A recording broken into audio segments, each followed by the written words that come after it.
Let us pray. Father Yahuwah, we thank thee again for thy loving kindness. This is the day that thou hast made, and we shall be glad. We choose to be glad and rejoice in thee, Father. Thank thee for another Sabbath day where we can come before thee in thy name and in thy Son, Yahushua HaMashiach's name, to read thy word carefully and receive of thee through the Spirit of Yahushua, the Spirit that maketh us holy, so that we may receive thy presence and thy wisdom, knowledge, understanding. Help us, Father, to walk before thee in thy truth and thy righteousness. In Yahushua's name we pray. Amen. Amen. We are continuing our reading and study of Psalm 119. Today we're going to read from Psalm 119 verse 97 through verse 136. Psalm 119 verse 97. Oh, how love I thy law, it is my meditation all the day. Thou through thy commandments hast made me wiser than mine enemies, for they are ever with me. I have more understanding than all my teachers, for thy testimonies are my meditation. I understand more than the ancients, because I kept thy precepts. Because I keep thy precepts. I have refrained my feet from every evil way, that I might keep thy word. I have not departed from thy judgment, for thou hast taught me. Psalm 119 verse 103. How sweet are thy words unto my taste, yea, sweeter than honey to my mouth. Through thy precepts I get understanding, therefore I hate every false way. Thy word is a lamp unto my feet, and a light unto my path. I have sworn, and I will perform it, that I will keep thy righteous judgments. I am afflicted very much. Quicken me, O Yahuwah, according unto thy word. Accept, I beseech thee, the freewill offerings of my mouth, O Yahuwah, and teach me thy judgments. Psalm 119 verse 109. My soul is continually in my hand, yet do I not forget thy law. The wicked have laid a snare for me, yet I erred not from thy precepts. Thy testimonies have I taken as an heritage forever, for they are the rejoicing of my heart. I have inclined mine heart to perform thy statutes always, even unto the end. I hate vain thoughts, but thy law do I love. Thou art my hiding place and my shield. I hope in thy word. Psalm 119 verse 115. Depart from me, ye evildoers, for I will keep the commandments of my Elohim. Uphold me according unto thy word, that I may live, and let me not be ashamed of my hope. Hold thou me up, and I shall be safe, and I will have respect unto thy statutes continually. Thou hast trodden down all them that err from thy statutes, for their deceit is falsehood. Thou puttest away all the wicked of the earth like dross, therefore I love thy testimonies. My flesh trembleth for fear of thee, and I am afraid of thy judgment. Psalm 119 verse 121. I have done judgment and justice. Leave me not mine oppressors. To mine oppressors. Leave me not to mine oppressors. Thank you. Be surety for thy servant for good. Let not the proud oppress me. Mine eyes fail for thy salvation, and for the word of thy righteousness. Deal with thy servant according unto thy mercy, and teach me thy statutes. I am thy servant, and give me understanding, that I may know thy testimonies. It is time for thee, Yahuwah, to work, for they have made void thy law. Psalm 119 verse 127. Therefore I love thy commandments above gold, yea, above fine gold. Therefore I esteem all thy precepts, concerning all things to be right, and I hate every false way. Thy testimonies are wonderful, therefore doth my soul keep them.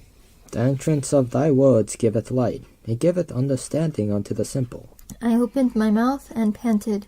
I longed for thy commandments, for I longed for thy commandments. Look thou upon me, and be merciful unto me, as thou usest to do unto those that love thy name. Psalm 119, verse 133. Order my steps in thy word, and let not any iniquity have dominion over me. Deliver me from the oppression of man, so will I keep thy precepts. Make thy face to shine upon thy servant, and teach me thy statutes. Rivers of waters run down mine eyes, because they keep not thy law. Up to there. Psalm 119, verse 97. Oh, how love I thy law! It is my meditation all the day. When the Bible makes a declaration of statement, A is B, because C is D. Okay?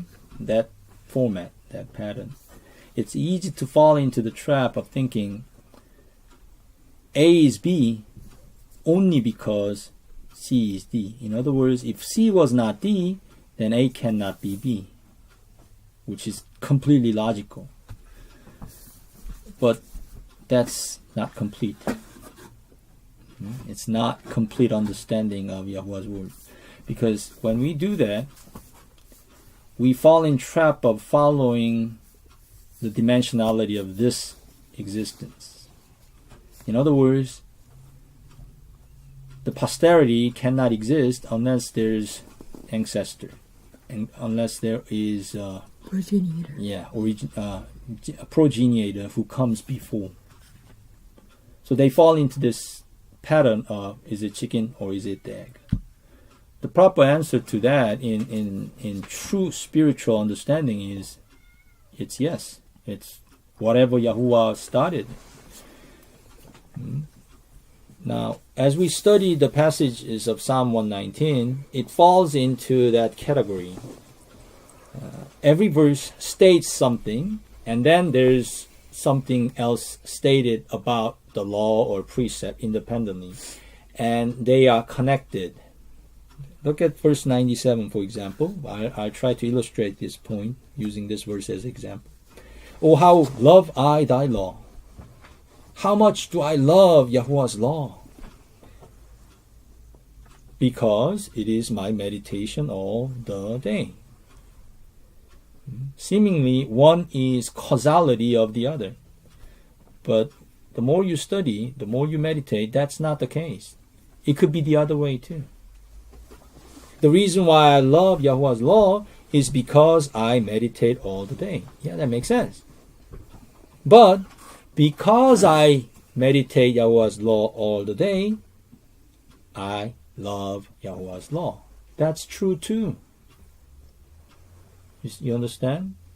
Now, don't fall into this trap of causality solely based on the flow of time. It's an easy trap for people to fall into. I'll give you an example, classic example. All right? In order to be saved, you must believe in Jesus Christ. So believing in Jesus Christ comes, then you become saved. I am not saying that's not correct. That is correct. But it's not complete. It's not everything. Because we cannot even begin to believe in Jesus Christ, Yahushua HaMashiach, unless we are already saved. Salvation is not causality based on our understanding, neither is it based on our action. In fact, our understanding and action is more of a result of salvation. You understand?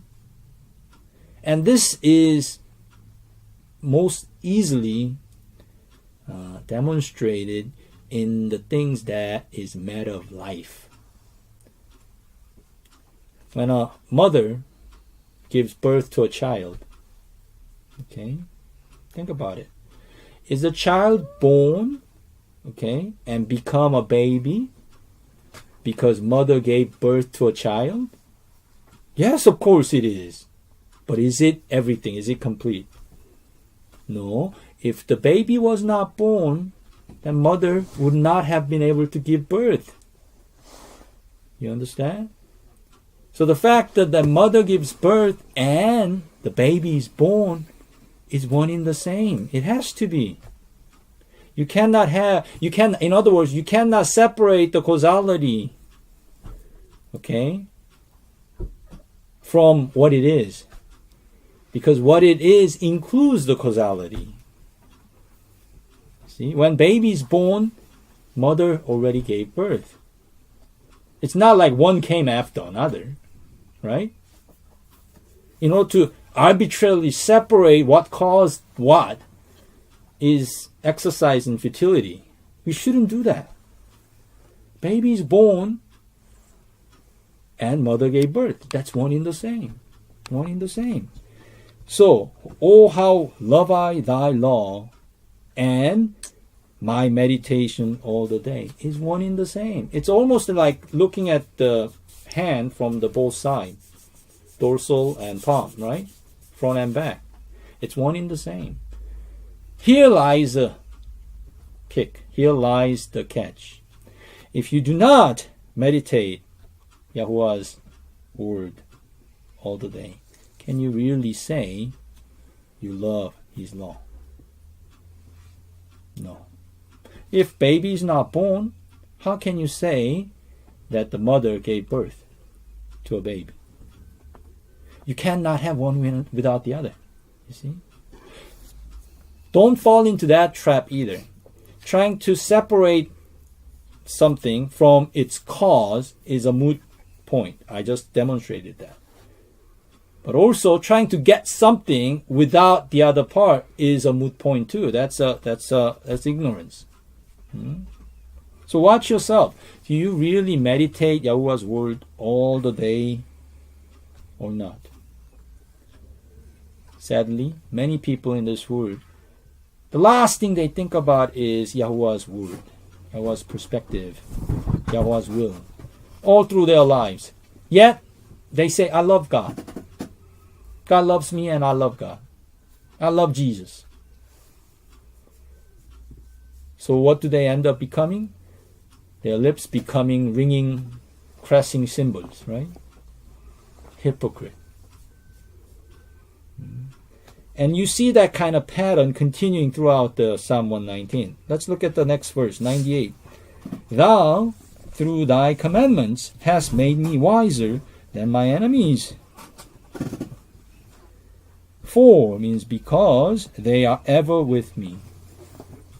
Again, if you fall into trap of causality, something came after another, it sounds like verse 98 is saying, the only reason why Yahuwah is making me wiser than my enemies is because my enemies always in front of me. They are always around me. So in order to protect me, in order to make me a champion over my enemies, that is the only reason why Yahuwah is making me wiser than my enemies. That's not incorrect. I'm not saying it is incorrect. It is correct, but it is not complete. Because the reason, again, we are keep saying that reason because we are looking for causality, which is the pitfall to begin with. Okay? Instead of looking for reason, we should see Yahuwah's word for what it actually says. Thou, Yahuwah, through Yahuwah's commandments, hast made me wiser than mine enemies. There's a purpose behind what Yahuwah is doing. And part of that purpose is to make me wiser than my enemies so that I may be wiser than my enemies. In other words, what he's doing is the reason of himself. Why do you love? If you ask a husband and wife, why do you love your wife? Because I love her. She's my wife.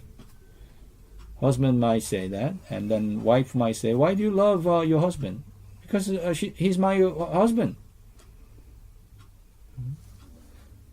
Trying to look for reason for why you love your mate is sort of like trying to find out one causality against another reality. You understand? it becomes like chasing your own tail. Dogs chase after their own tail. The reason, I believe, why seemingly these statements seem to have causality, this is so because this is so, is more practical. More practical reason. The reason why it states like that is that we could what? Verify it. We could test it out very easily. Okay, so verse 98. Let's see how we could verify verse 98. Our enemies are forever in front of us, with us. And it says that we are wiser. We are supposed to be made wiser than our enemies, mine enemies, Yahuwah, through His commandments. That means if we are in His commandments, should our enemies triumph over us or not? Absolutely not. If we are in Yahuwah's commandments. Because if we are in Yahuwah's commandments, Yahuwah already has, past perfect tense, it's done, made us wiser than our enemies. We shouldn't be destroyed, overpowered by our enemies if we are in His commandment. It says, through thy commandment. That's how you verify it. So it's not a causality per se, but it is indicator. I gave you illustration many times before, this exact same illustration. How do you know your car is doing 60 miles per hour? Well, the speedometer, which is indicator of the speed of the car, says I'm moving at 60 miles per hour. But the speedometer needle is not causality of that speed. You could have a junk car, junkyard, engines all torn up, no wheel, no tires, all flat, right? The door's fallen off, and you could go to that car, if you could call that a car, that is, right? Windshield is all busted, nothing is moving, and then you could break open the speedometer, right? With the hammer, and yank the needle, right? Yank the needle to 60. There, it's traveling at 60 miles per hour. Is it? No, of course not. That's idiotic. You bent the needle.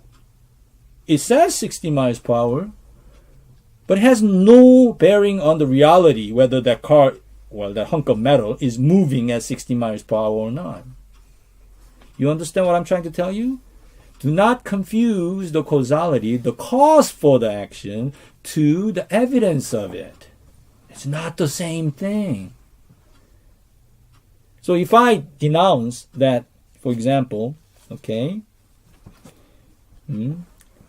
Yahuwah made us wiser than us through His commandment because our enemies are with us. To protect us over our enemy, He has made us wiser than us through His commandment. That's like saying, well, car's moving and it says 60 miles per hour, so we must be going 60 miles per hour. Am I going to say, no, that's not how it is. We are not going 60 miles per hour. That would be idiotic. I wouldn't say that. I would say, of course, that's what it says. Therefore, all things fall into the right place. I'll have to agree, we must be going 60 miles per hour. But it's more than that. Because if you think, oh, the speedometer says 60 miles per hour, so we must be going 60 miles per hour. Because it says 60 miles per hour. That's the problem. We shouldn't fall into that trap. Okay. So, we learned from 97, 98 how to verify Yahuwah's statement. To see if we are truly walking in Yahuwah's will or not. Let's move on to verse 99. I have more understanding than all my teachers, for thy testimonies are my meditation. If you are indeed meditating Yahuwah's testimonies, then you better possess greater, more abundant understanding than your teachers. earthly teachers. Do you? You must verify that. And if you don't, that means you are not meditating Yahuwah's testimonies. The only way to prove test out Yahuwah's statement is to obey his commandment.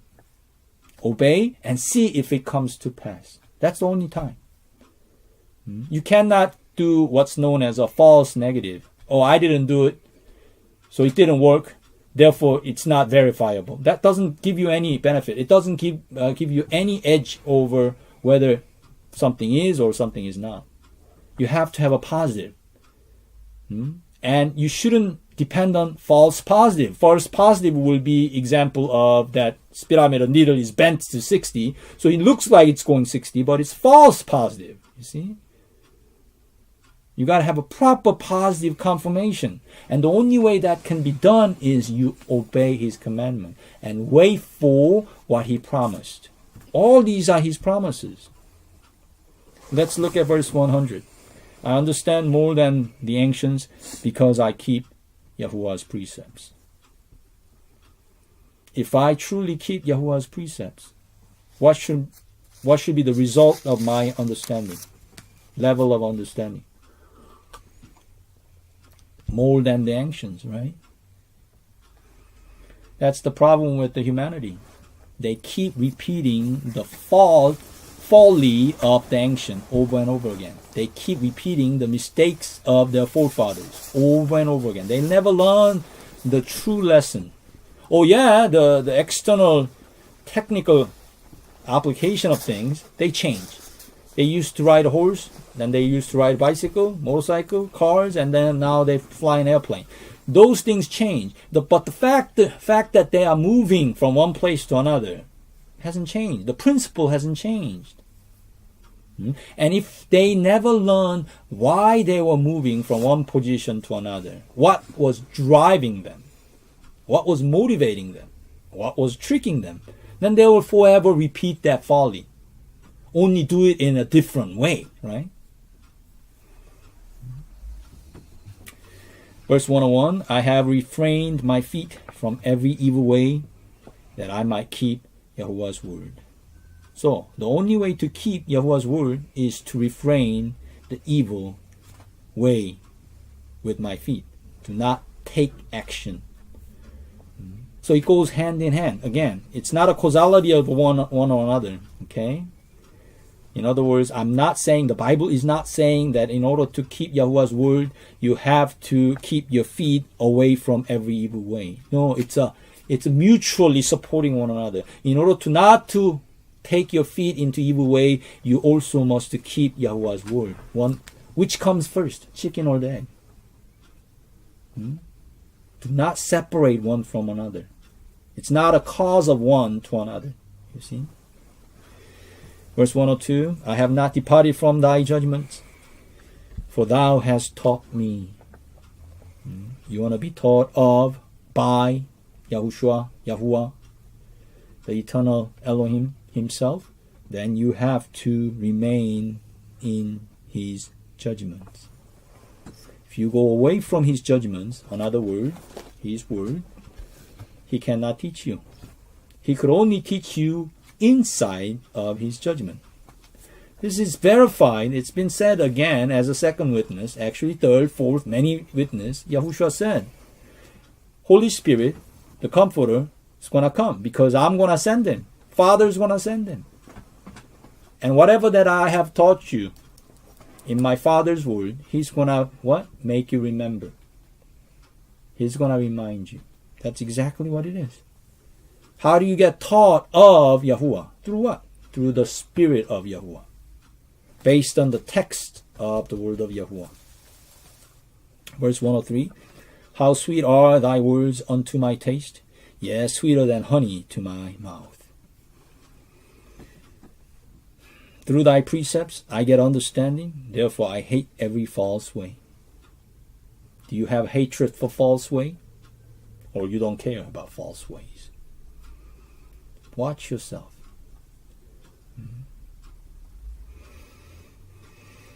Verse 105, Thy word is a lamp unto my feet and a light unto my path. Make sure your lamp onto your feet is bright so you don't stumble. Make sure the word of Yahuwah is burning in you as a lamp. Meditate all the day. 106, I have sworn and I will perform it, that I will keep Yahuwah's righteous judgments. How do you keep Yahuwah's righteous judgment? Again, by holding on to His word, His judgment, His law. I am afflicted very much. Quicken me, O Yahuwah, according unto thy word. There's only one way Yahuwah can make you saved. There's only one way that Yahuwah can make you saved and quickened, alive, giving you eternal life. In His word, according to His word, according to Yahushua. His word's name is Yahushua. So if you skew away, turn away from Yahuwah's word, not only you disobeying His commandment, but you have forfeited any chance of living. You have chosen death over life. Even if Yahuwah, the Creator, wants to save you, He can't. He cannot. Because if He chooses to save you outside of His word, that makes Him a common criminal. Because He is defined by His law. I am afflicted very much. Quicken me, O Yahuwah, according unto thy word. There's no other way to be saved outside of Yahuwah's word. Verse 108, Accept, I beseech thee, the freewill offerings of my mouth, O Yahuwah, and teach me thy judgments. Verse 109, My soul is continually in my hand, yet do I not forget thy law. Hand here means action, authority to do something. Every one of us at any given moment has a choice to make, whether to choose the righteousness over wickedness, whether to choose life over death, whether to choose being saved over being destroyed. Every one of us has that choice. That's what makes us men. Now, there are family of men or family of humanity who cannot make that choice. Infant baby, for example. The baby is just born. 1 day old. Can that baby make that choice? No. That baby is completely at the mercy of what? His instinct.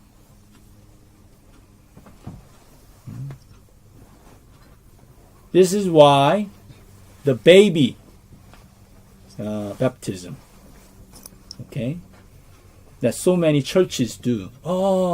Based on the faith of the parents, we baptize this baby. Nonsense. That's utterly non-biblical. 8th day, Yahuwah gives the token of commandment, token of covenant for male children as what? Circumcision, right? Did the baby choose that circumcision? How can he? He's only 8 days old. The baby's parents chose that. That's why it's called token of covenant.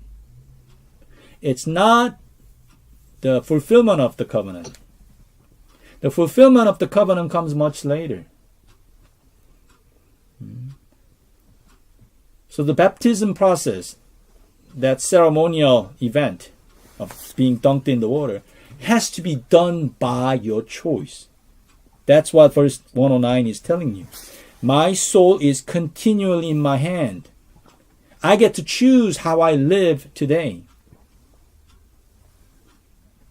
And until the baby grows up to be that certain age. Now everybody's different. It is impossible to say when that certain age is for everybody. You have to talk to the person. But it could be very early. Bible records indicate, for example, Samuel's case, he was barely out of his diaper. But he was able to talk. So we gather he might have been maybe 2-3 years old. He was weaned. He was diaper trained. He was able to communicate. And he made a choice. He made a choice to listen to the calling of Yahuwah. Verse 109. My soul, my whole being, is continually in my hand. Now it'll be unreasonable to expect that every baby, when they turn 3 years old or 4 years old, are expected to make that choice. No. Everybody's different. But eventually they come to the point where they become their own person. And they begin to show their choice. Sadly, most of us make the choice for the wrong thing. Most of us end up choosing the ways of the devil. Destructive way. I'm going to live my life the way I want it. That choice. It's mine. It's mine. I'm not going to share with you. That choice. Certainly, that person, that baby, is mature enough to make that choice. As evidenced by the outcome. So a person at that age is responsible for his eternity. Sad, isn't it?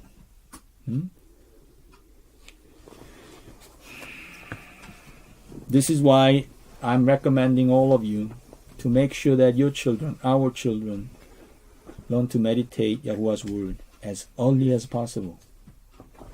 And you have to teach them diligently. You have to teach them diligently so that they will choose life over death, light over darkness. Verse 110, the wicked have laid a snare for me, yet I err not from thy precepts. Wicked's job, their whole being, reason for whole being is to lay snares. Oppressive, deceitful, right? Criminal, cheating, hypocritical. That's their nature. So to complain that, why are you laying snares for me? Is like talking to Tilly, the cat. Why you keep meowing? Can't you open your mouth and talk like a intelligent being? If you have a mindset like that, who is the ignorant one? Is it the cat or you? You're the ignorant one. Demanding cat to be able to verbalize, right? Talk in complete sentence. No, that's the nature of the wicked. But it really doesn't matter, because no matter how many snares wicked lay for me, as long as I walk in Yahuwah's precept, do I fall into their snares? No. Let them do that. I'm not going to falter into that. Verse 111, thy testimonies have I taken as an heritage forever, for they are the rejoicing of my heart. If you're going to receive Yahuwah's inheritance, the eternal inheritance, you better have assurance that your heart is rejoicing for Yahuwah's testimonies. Before you receive eternal inheritance, okay? When do you receive eternal inheritance? On this earth? Right now? In this body? No. Because we cannot handle eternal inheritance. It will overflow. It'll leak out. In order for us to receive and keep Yahuwah's eternal inheritance, we better be in eternity after. In eternal body. You understand? But before that takes place, we better get the assurance that we are going to receive His eternal heritage. And what is the assurance? The evidence that we're going to receive His eternal heritage? His testimonies better be rejoicing of my heart, our hearts right now. Do you rejoice over Yahweh's testimony? I sure do. I'm here to testify to anybody, including people who are watching the video. When you meditate on Yahweh's word day and night, He's going to walk with you. Yahweh is going to talk with you through Yahushua. And the joy that you could share is undescribable. You cannot describe to other people. I guess if you really had somebody who was patient enough to hear the details as you explain little by little, and it takes days and weeks in end to explain the whole complexity of the joy, rejoicing of your heart, then they might be able to get it. But I doubt it. I doubt it strongly. That's why people talk. Oh man, did you see that thing? Oh, you had to be there. They try to explain, but they know no matter how hard they explain, they can never duplicate the experience. Right? So they say, oh man, you gotta go and watch that movie. You gotta, taste that food for yourself. Oh, it's so good. I wish I could explain to you, but I can't. You just have to experience it for yourself. Well, we got a problem. When it comes to Yahuwah's rejoicing, Yahuwah's testimony, being rejoiced in your heart, there isn't a place on this earth that anyone could go to buy it and experience it. There isn't a movie that they could watch. There isn't a music that they could listen. There isn't a place they could visit to experience Yahuwah's joy in their heart. So how do they experience that? They can't. Unless they too, take Yahuwah's testimony as an heritage forever, and Yahuwah's testimonies become rejoicing to their hearts. That's the only way. It's not duplicable. You can't copy it. Not with earthly conventions. Earthly matters cannot portray the heavenly joy. It's impossible. Yahushua said it. The joy that I give you is not like joy that they talk about on this earth. They cannot duplicate it. Habakkuk wrote about it. Prophet Habakkuk, right? There's no cattle in my stall. The vineyard is bare. I got no crop growing in the field. Yet, because of Yahuwah, I choose to rejoice. How can you explain joy like that? You can't. However, if you truly take Yahuwah's heritage in his testimony, then you're supposed to be able to testify, yes, I'm a witness to this joy every day. My question to you today is this. Do you rejoice over Yahuwah's testimony? You better, if you're going to receive his heritage eternally. Anyone who thinks that they will receive eternal heritage of salvation without rejoicing in their hearts today over the testimony of Yahuwah, they are fooling themselves. I'm not saying that. Bible is saying that. Yahuwah is saying that. You better have the evidence. How do you know that you're going to live forever? I just think I will. Your thinking is going to make you live forever? You're supposed to have evidence as it is written. Oh, Daddy, I don't have this evidence. Then you better repent. Because what you thought you were, you thought you were Christian, you thought you were a child of Elohim, is your thinking only. Yahuwah is not with you. Yahushua is not the shepherd of you.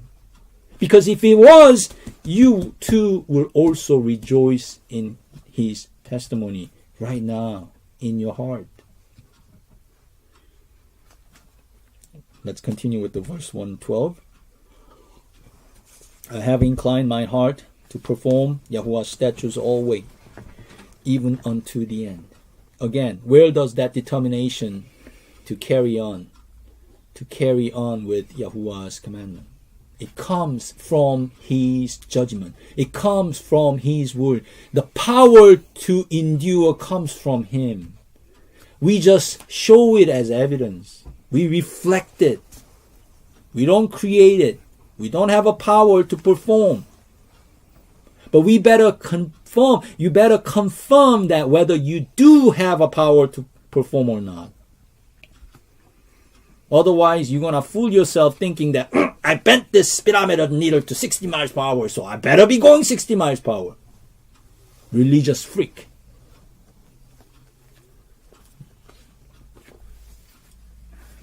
Verse 113. I hate vain thoughts, but thy law do I love. To love means to listen. Spend time. Contemplate. Hear it out. And then follow it up. So you can't just give lip service. I hate vain thoughts. I don't do vain thoughts. I don't do vain thoughts. No. Not unless you listen to Yahuwah's law and spend time with it and contemplate it, think it over, and act it out. In joy. In rejoicing of the heart. If you don't do that, you are not hating vain thoughts. You are in fact part of the vain thoughts. Verse 114. Yahuwah art my hiding place and my shield. I hope in thy word. Depart from me, verse 115, ye evildoers, for I choose to keep the commandments of my Elohim. You are not going to have authority to cast away the evildoers unless you choose and continue to live in keeping commandment of Yahuwah, our Elohim. Verse 116, uphold me according unto Yahuwah's word, thy word, that I may live, and let me not be ashamed of my hope. Life eternal is Yahuwah's word. Hold thou me up, and I shall be safe, and I will have respect unto my statutes continually. My statutes. Yahuwah has called His children to be eternal beings. That's our statute. Not doctors, lawyers, and teachers. What are you? I'm a teacher. What are you? I'm a doctor. No, those are not statutes. Those are temporary vocations. I am not a teacher. I teach. I'm not a doctor. I practice medicine. Who I am is eternal being. That's my statute. I choose to have respect unto my statutes continually. Remember who you are. And don't get confused with what you are called in this world. Oh, you are a student. You are a boy. You are this name. No, you are far more than those. All those titles that worldly people put on you are nothing but your possession. You own them.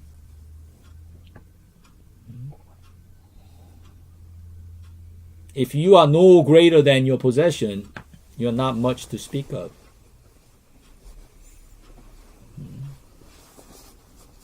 I'm a singer. I'm a guitarist. Well, I'm sorry. I'm not going to relegate myself in that level. I may play guitar. I may sing. But I'm far more than singer and guitarist. I am made in the image of Almighty Elohim. Make of heaven and earth. That's my true identity. I'm Yahuwah's son and daughter. I'm an eternal being. I may possess these temporary titles, occupations, and vocations, but I'm far greater than whatever this world tries to pin me down. That's why and how David, as a young boy, was able to defeat Goliath. What did he say to the enemy, Goliath? 10 feet tall. I come with a sword and a shield, and I come with... Right. I come in the name of Yahuwah Almighty. Did he know his statutes? Absolutely he knew.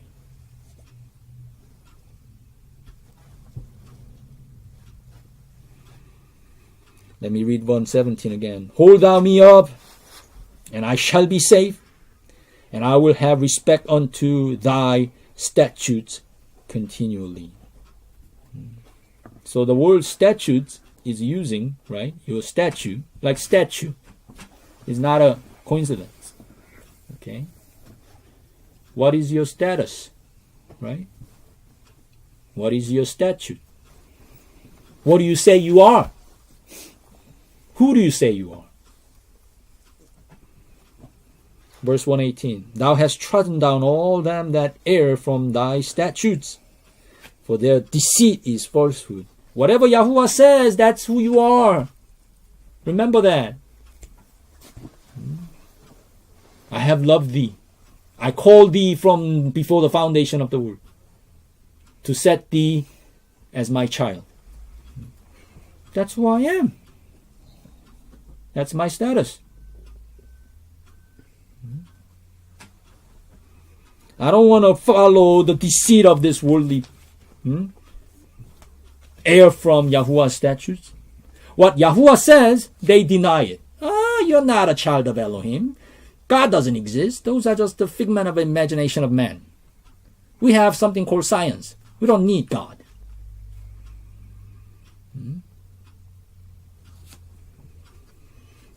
We do not want to follow that deceit. Verse 119. Yahuwah puttest away all the wicked of the earth like dross. Therefore, I love Yahuwah's testimonies. The time's coming. Yahuwah's day of vengeance is coming.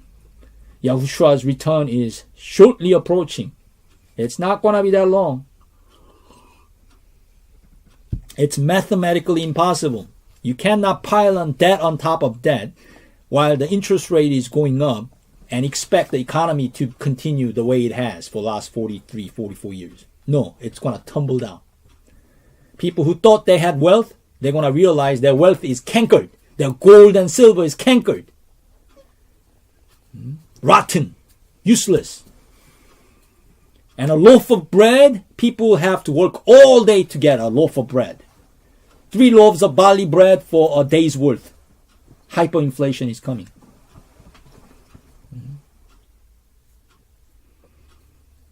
It's so sad that such few number of economists, understand this principle. I found just one actually. A guy named Steve Keen. He's a professor of New Zealand or Australian university, and he has a whole series of how mathematical model can predict the collapse of debt cycle. And it's so easy. I mean, the math is very, very simple. Now, you have to run it, simulate it with the computer because it's iterative. The debt gets bigger, then the income gets shrunk because you have to pay that much of the income, much of money to service the debt, to pay for the interest. And eventually what happens? The interest payment becomes what? Majority of the income. And then that's it. The whole thing collapses. And it is so uncanny because the computer simulation of iterative process, right? You could run the calculation. So you get the calculation done and then that number goes back into that new debt amount. And then feeds on itself. And you graph that. You notice that it mimics the real economic situation very, very accurately. The volatility shrinks. It seems like the stock market goes up and everything seems to be hunky-dory. Everything seems to go okay. And then all of a sudden, without warning, it crashes. So-called Keynesian economic theory cannot predict that. Because they ignore willfully the component of debt. Because they simply say, one person's debt is another person's what? Asset. Right? In order for Mr. B to borrow $100, somebody had to loan him $100. So they what? Wash. They don't affect the economy. That's not true. Because the whole accounting system, the money itself, well, more accurately, the currency, is fake. It does not represent the real value, real asset. It's like trying to measure your height with a rubber band, with the incremented, graduated increment, right? So instead of having accurate measurement, it'll just stretch. So whether you are this tall or this tall, because rubber band itself is stretching, it can never give you accurate measurement.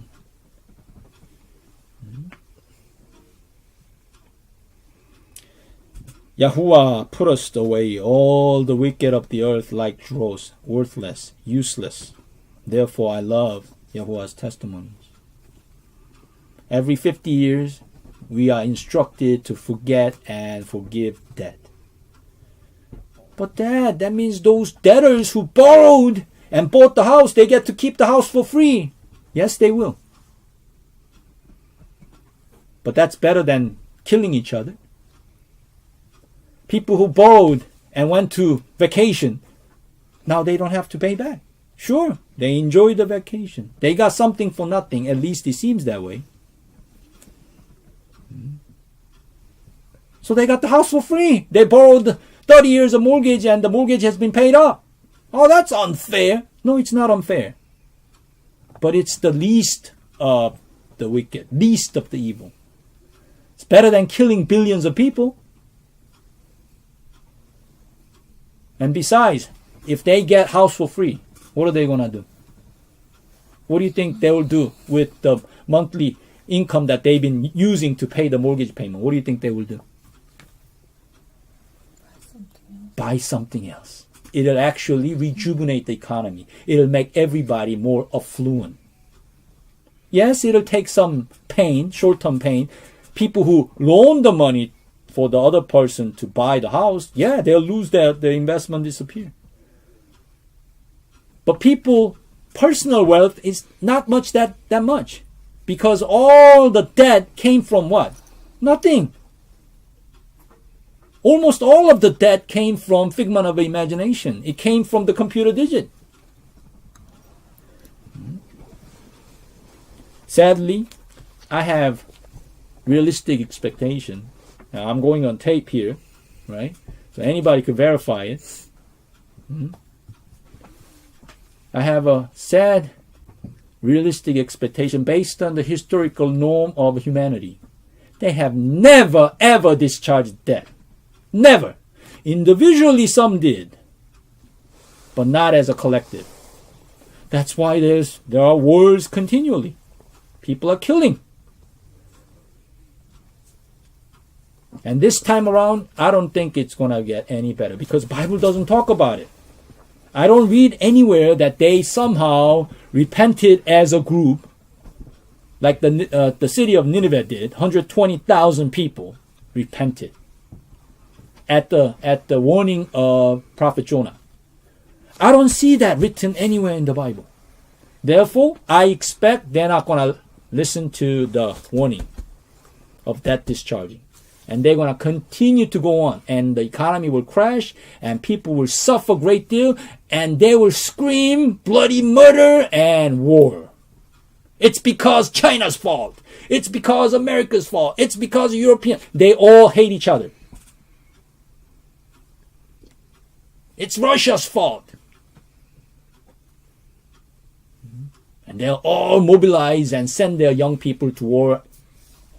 Billions of people are going to die. Verse 120.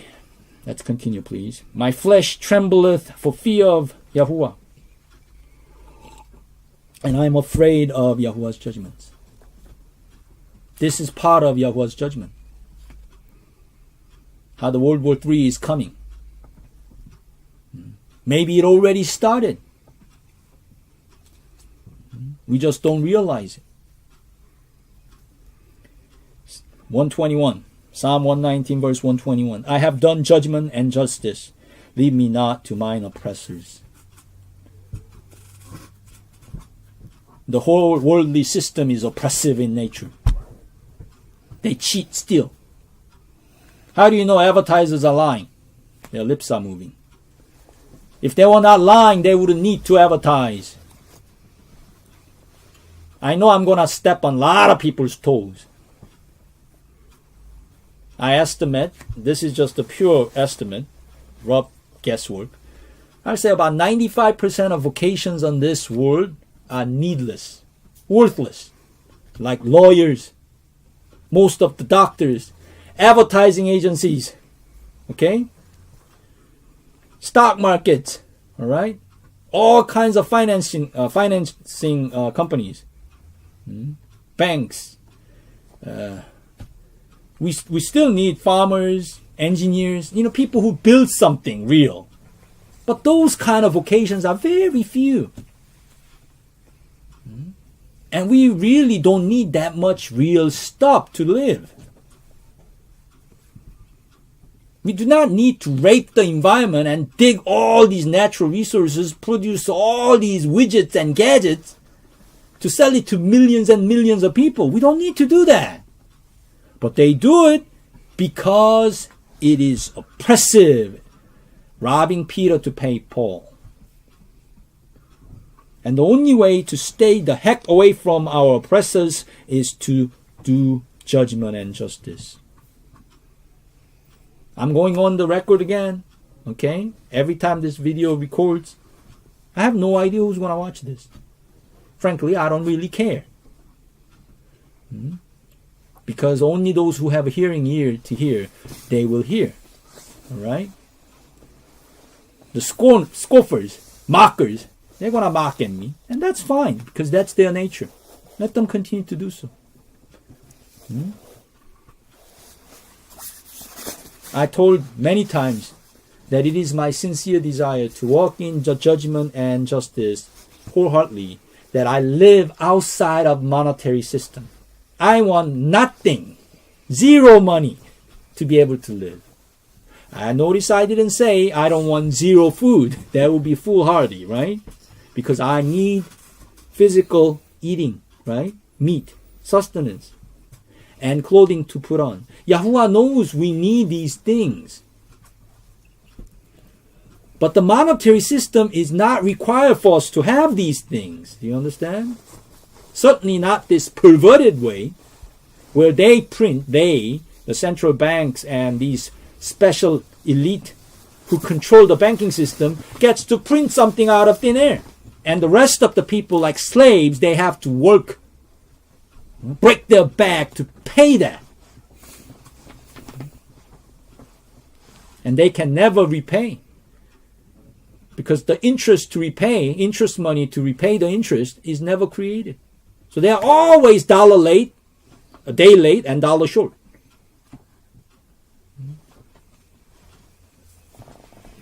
Mathematically impossible, logically impossible. They're just papering over old debt with new debt. And they're hoping that the old generation is going to die off and forget about the mistakes. No. It's catching up faster than the people are dying up. They are mortgaging their future generation. They are killing their babies and their babies' babies. That's the problem. The debt is accelerating greater than the humanity can cover with their physical body.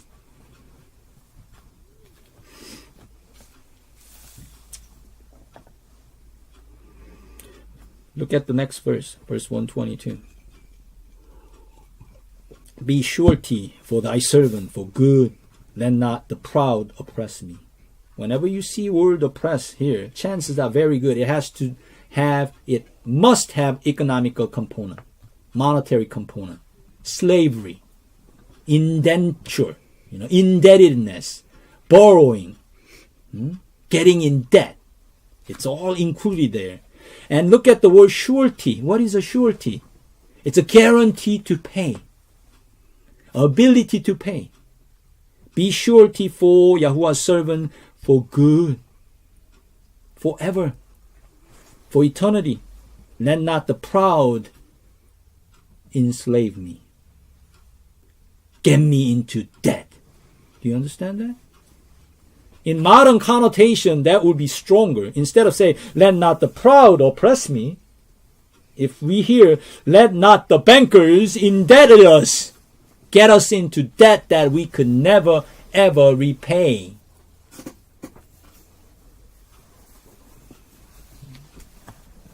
Verse 123, mine eyes fail for thy salvation, and for the word of thy righteousness. Deal with thy servant according unto thy mercy, and teach me thy statutes. These are repeating, right? Teaching thy statutes. Second and third admonition.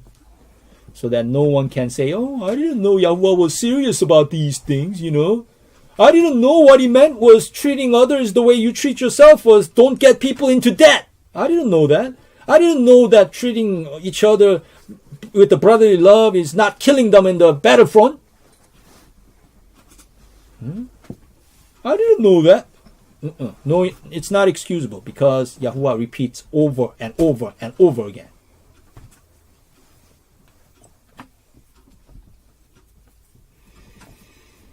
Verse 125, I am thy servant. Give me understanding that I may know thy testimonies. It is time for thee, Yahuwah, to work, for they have made void Yahuwah's law. This is applicable 3,000 years ago in the time of King David. It is applicable now. 3,000 years seem long time, but it's barely 3 days. 3 days ago.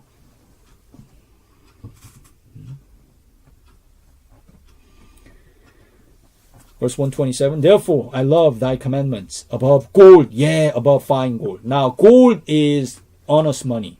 This is real money, not currency. Gold is real money. What else can be real money? Silver can be real money. Land can be real money. Cattle can be real money, although they are kind of lacking because cattle you need to keep feeding, right? So it eats value in order for you to keep it. But then again, cattle can multiply, so I guess it compensates, right? Land is a real money too, but it's not very divisible. And you can't carry it that well, right? It's not portable. And it's not fungible. You cannot replace one piece of land to another. So gold, and to a lesser degree silver, has always been real, honest money. What do you mean by honest? It means other people cannot create a fake that easily. Alchemists. These people who call themselves, oh, if I use chemistry and the metaphysics and whatever, I could turn base metal like lead, the cheap metal like copper, and turn it into gold. They have tried to turn it into gold for who knows how long. And they haven't been able to do so. Modern science, they have discovered how to turn something into gold. But the problem is, it takes so much energy and effort, it's not worth it. You could physically remove electrons and protons from each atom or add it, right, to come with the artificial gold. But how much effort would it take? It's not worth it.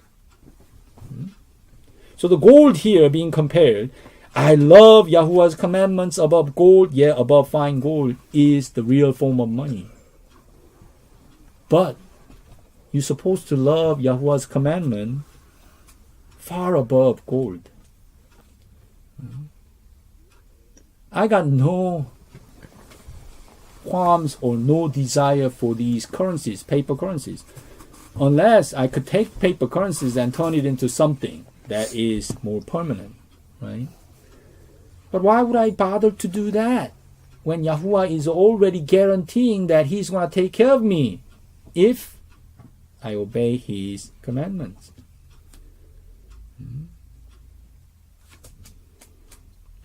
If I ask Yahuwah to prove, oh, give me money, so I know you're going to take care of me, that's not proper test.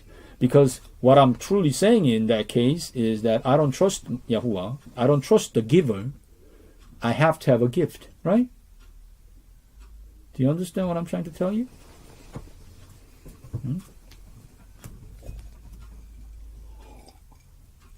128. Therefore, I esteem all thy precepts concerning all things to be right, and I hate every false way. If you don't trust all things, if you don't esteem all Yahuwah's precepts concerning all things to be right, you cannot hate false way. Look at 128 very, very carefully. You cannot say that Yahuwah created heaven and earth, but it's not necessarily literal 6 days. Each day could be billions of years. Then you are denying verse 128 of Psalm 119, along with everything else in the Bible. Therefore, you no longer have hatred for every false way. You only hate some of the false ways, right? Guess what? If you only hate some of the false ways, you're going to end up by default, you're going to what? Accept other false ways, right? And it's those other false ways that's going to take you what? Down to the path of destruction. Satan does not have to win over you everything that he says. How many times does he have to defeat you? How many times does he have to fool you? Huh? Can I hear? Once is all it takes. Once. You falter once, you're dead. Unless you're given the mercy and grace to repent and come back into righteousness again. If you fall away from righteousness and you die, that's it. It's game over. Man, that is severe. That is so cold. You mean you did 999,999 right things and you make one mistake and you're doomed forever, eternity in death and destruction? Yes, that's what the Bible says. It has to be that way. Because that's the only way that Yahuwah could grant you the opposite way. You understand? You could have done 999,999 wrong things, evil things. But if you do what? If you forsake all that and say, Father, I have sinned and I repent of all my wickedness. I'm not going to live the way I used to live for me. I'm going to choose to live for you, but I don't know how to do that. I don't know how to, I got no power to do that. So help me, please. That's all it takes. That one righteous choice. And Yahuwah, because he allowed 999 million things that were done right, and that person falter, and he goes to hell, he also has a right to grant you pathway to heaven. That's how life works. I'm telling you, that's how life works. Think about how you were born in physical body. Healthy male sperm in the moment of conception could shoot hundreds of millions of sperm. 500 million. How many sperm does it take to unite with egg to conceive a living being? One. That's all it takes. Out of 100 million. Yahuwah grants you your body and your mind because one of the sperm got into egg. That's it. It's like a lightning in a bottle. You only have to do that one thing right. Opposite is also true. It has to be true. Otherwise, Yahuwah is not even fair. I told you many times before, fairness is prerequisite for righteousness. Like fairness is going to elementary school before you become righteous, going to college. You cannot be righteous when you can't even be fair. That's why the salvation is for each person's choice. Even the most wickedest being, Hitler, oftentimes people's mind comes up with the common name. Who is history is the worst person? Adolf Hitler. He killed millions of Jews. Okay, I'm not so sure if Adolf Hitler was the worst man in the history of mankind. But let's say he is. Guess what? If before he died, if he repented of his sin, Yahuwah has ability and, this is important, obligation to save him. He obligated himself. He painted himself to the corner. When he repents, when anybody repents, truly repents, he has to save him. Wow! That's not fair. Yes, it is fair. It is fair. Because if he could save wicked being like Adolf Hitler, what about you? What about you? Can he save you? Yes, he can. So I'm thankful that it is the way it is. That's why he says, I hate every false way. Because I know all it takes is one wrong move and I'm done for.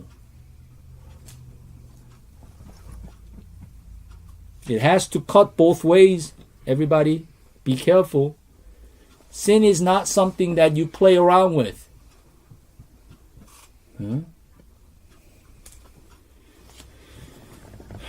Verse 129, thy testimonies are wonderful, therefore doth my soul keep them.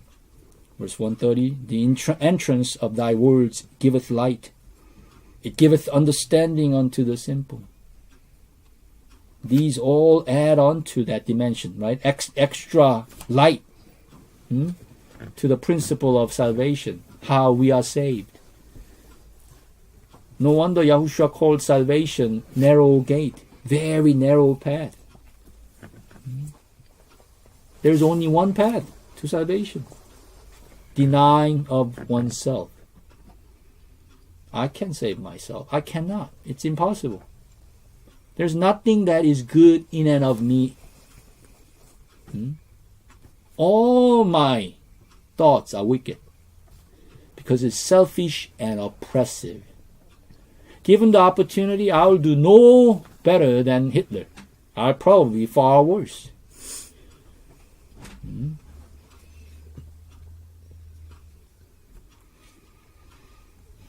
Verse 131, I opened my mouth and panted, for I long for thy commandments. Verse 132, look thou upon me, and be merciful unto me, as thou usest to do unto those that love thy name. This is very, very comforting, 132. It's a mutual example. Why do you need to preach the word of Yahuwah to other people, to those who have hearing ear to you? For them, of course, so that they might get benefit, yes. But the number one person who gets benefit is not the people who are hearing your preaching or seeing your witnessing. Who is the number one benefactor, the one who gets the most benefit, foremost, first? Who is it? It's yourself. That's why you need to do good deeds. Not for the people who are receiving your good deeds. Yes, that's true too, but that's not the main motivation. You get the benefit. Look at verse 132. Look thou upon me, and be merciful unto me, as thou usest to do unto those that love thy name. You're going to use me to help. What you're saying, what the psalmist is saying to Elohim is, Elohim's going to use me as an illustration to help those who love Yahuwah. But in the process, who gets the most blessing? If I'm picking, okay, if I'm Yahuwah and this is my tool, I'm picking this pen and I'm going to write, okay, on a pieces of paper. Pieces of paper gets my writing. But who gets the most contact from Yahuwah? The pen itself. Do you understand? If you are used by Yahuwah to give witness to others, yes, those who receive witness from you, your testimony, they are blessed. Of course they are blessed. But who is the most blessed in that transaction, in that activity? You are.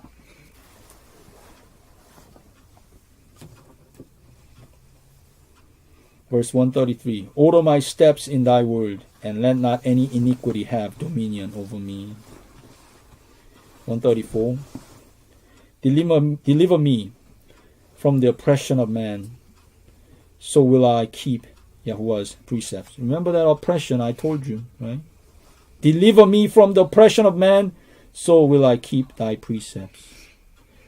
You better choose to keep Yahuwah's precepts. If you ever have a hope, if you're ever going to have a hope of being freed from the oppression of this worldly existence, it won't work any other way. That's why I told you, after 2007 and 2008, so-called, the Gregorian calendar, 8 years ago, when people were marching down the New York Wall Street district, we are the 99%, we are the 99%. I told you what's going to happen to all of them, right? What did I say? They're going to all amount to what? Little hill of beans. Because very people who are complaining, we are the 99% complaining to the banks, they all have bank accounts. They all want to get more money. Or, more accurately, the currency that they are printing. So they are not the part of solution. They are the part of the problem. They are the bottom rungs of the pyramid, which allows the pyramid to exist in the first place. That's why I was telling you guys, that's not going to mount up to anything. Don't you ever go and participate in that, because that is the evidence of stupidity. If you really have disdain for the iniquity, separate yourself from the iniquity. Stop joining in the system. How many people were willing to do that? None. They wanted to have more of the stuff that they were complaining about. Isn't that what they were complaining?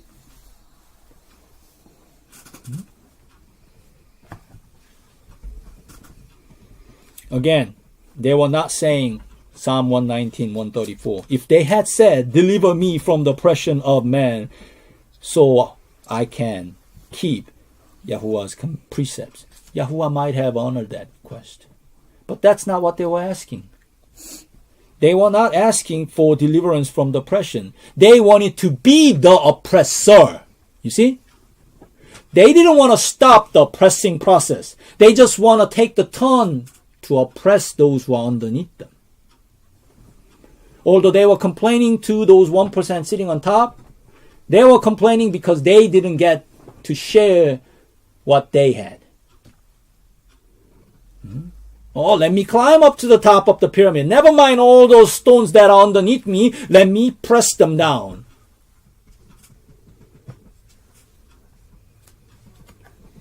Verse 135. Make thy face to shine upon thy servant, and teach me thy statutes. Yahuwah's face is how we're supposed to be. His countenance is supposed to be our image. Yahushua. Lastly, verse 136. Rivers of waters run down mine eyes, because they keep not Yahuwah's law. It's not they may keep not Yahuwah's law. It's not like sometimes they don't keep Yahuwah's law. They simply never keep Yahuwah's law. That's what makes them worldly people. That's what makes them wicked.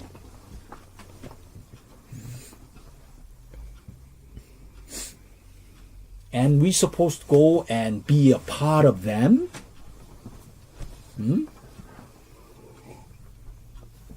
I think not. Otherwise, why would Bible say rivers of waters run down mine eyes? It's not sometimes run down, it's all the time run down, period. I do not want to participate in things of this world. Neither want to be component of the worldly system. Neither do I want to be oppressed, nor the oppressor.